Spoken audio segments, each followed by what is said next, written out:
team, welcome to episode 33 of Raising Havana.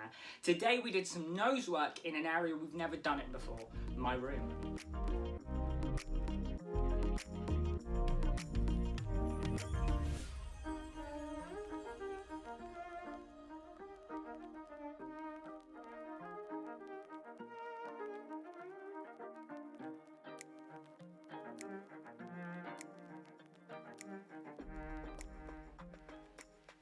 So today the weather was absolutely shocking and I had so much uni work and so much admin work for my business to do.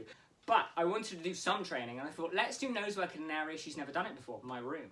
So I wanted to see how she'd handle this because we've used the elements that we did in the kitchen a few episodes ago where I'd pop her out the room, bring her in and let her kind of figure out there was a coin. But it was really interesting seeing how she interacted in the area because I've got the two bulldogs up here majority of the time with me, so it smelled really, really interesting. But she came in and she started working, she started sourcing it.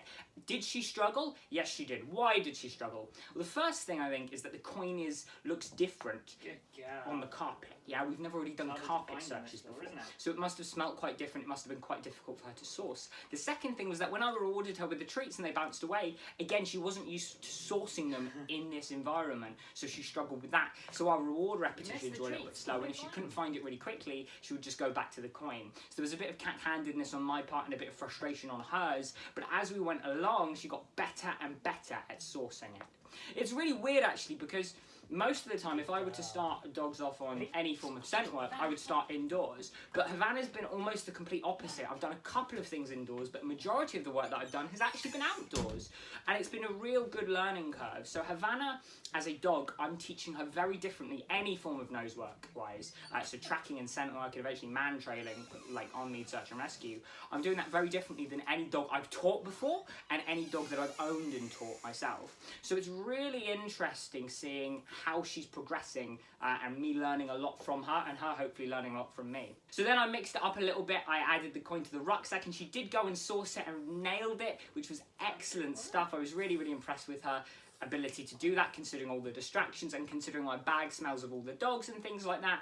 And then I decided to push her a little bit more, so I put it on the stool of my piano and keyboard, and this was a struggle. So full disclosure, I really had to help her with this one because she just wasn't quite figuring out how to indicate on it. So in the end I did have to point it out by picking the coin up and popping it down and pointing it out to her and saying, look, it's here. And even then she kind of struggled to kind of crane her neck and indicate. As she gets bigger and taller, that isn't going to be an issue, but it's a good thing for me to practice and a good thing for me to know so I can work on it more in the future.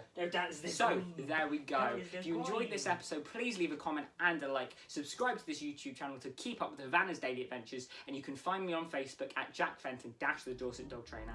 Thank you very much for watching, team, and I will chat with you again soon. Bye!